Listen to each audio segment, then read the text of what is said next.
మహబూబాబాద్ పట్టణ కేంద్రంలో RTC bus stand railway స్టేషన్లతో పాటు ప్రధాన కూడలిలో జిల్లా ఎస్పీ శరత్ చంద్ర పవార్ ఆదేశాల మేరకు బాంబ్ స్క్వాడ్ బృందం తనిఖీలు నిర్వహించారు. గణతంత్ర దినోత్సవ వేడుకలో ఎలాంటి అవాంఛనీయ ఘటనలు జరగకుండా డాగ్ అలాగే బాంబ్ స్క్వాడ్ బృందాలచే సోదాలు నిర్వహించినట్లు పోలీసులు చెప్పారు. రిపబ్లిక్ డే వేడుకల కోసం కట్టుదిట్టమైన భద్రతా ఏర్పాట్లు చేస్తున్నారు. పట్టణ ప్రజలు ఈ తనిఖీలో చైతన్యవంతం చేస్తున్నట్లు పోలీసులు వివరించారు.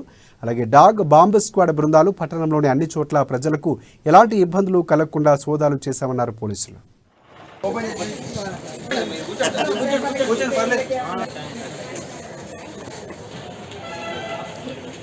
జరగబోయే గణతంత్ర దినోత్సవ వేడుకల్లో ఎలాంటి అవాంఛనీయ సంఘటనలు జరగకుండా శ్రీ శరత్ చంద్ర పవార్ ఐపీఎస్ గారి ఆధ్వర్యంలో ఆదేశాల మేరకు ప్రధాన కూడలిలు NTR stadium, Mother Teresa centre మరియు railway station, Nehru centre, collector కార్యాలయంలో బాంబ్ స్క్వాడ్ బృందం తనిఖీలు చేయడం జరిగింది. ఈ తనిఖీలు అనుమానాస్పద బ్యాగులు, వ్యక్తులను తనిఖీ చేయడం జరిగింది. అలానే అనుమానాస్పద వస్తువులు గాని వ్యక్తులు గాని కనపడినట్లయితే పోలీసు వారికి సమాచారం ఇవ్వాల్సిందిగా కోరుకుంటున్నాం. జరగబోయే గణతంత్ర దినోత్సవ వేడుకల్లో ఎలాంటి అవాంఛనీయ సంఘటనలు జరగకుండా శ్రీ శరత్ చంద్ర పవార్ ఐపీఎస్ గారి ఆధ్వర్యంలో ఆదేశాల మేరకు ప్రధాన కూడలిలు NTR stadium, Mother Teresa centre మరియు railway station, Nehru centre, collector కార్యాలయంలో బాంబ్ స్క్వాడ్ బృందం తనిఖీలు చేయడం జరిగింది. ఈ తనిఖీలు అనుమానాస్పద బ్యాగులు, వ్యక్తులను తనిఖీ చేయడం జరిగింది. అలానే అనుమానాస్పద వస్తువులు గాని వ్యక్తులు గాని కనపడినట్లయితే పోలీసు వారికి సమాచారం ఇవ్వాల్సిందిగా కోరుకుంటున్నాం. జరగబోయే గణతంత్ర దినోత్సవ వేడుకల్లో ఎలాంటి అవాంఛనీయ సంఘటనలు జరగకుండా శ్రీ శరత్